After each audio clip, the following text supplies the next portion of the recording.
The body was found by a laborer tilling the land of the farm in Kicukiro district, who promptly informed the owner of the farm, and efforts to identify the victim,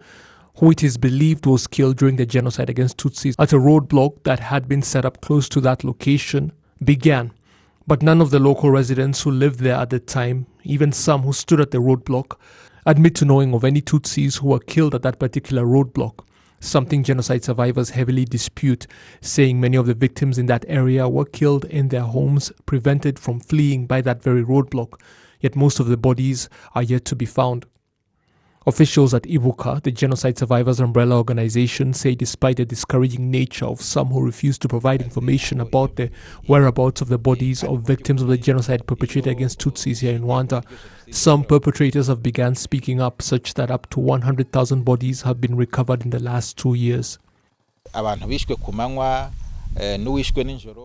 People were killed in broad daylight, and even those who were killed during the night, the killers would boast about it, or others would talk about the exploits of their colleagues. So we are certain that every location in the country currently containing bodies that have not yet been found is known by someone, if anything, a number of individuals.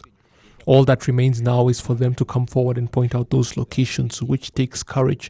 but it is necessary to give those victims a decent burial. We cannot claim that no progress is being made in this endeavor, because every year sensitization efforts continue, and of recent bodies have been found, around 100,000 in the last 2 years or so. Ibuka says 10,000 bodies of victims of the genocide against Tutsis have been more recently discovered and are yet to be given a decent burial.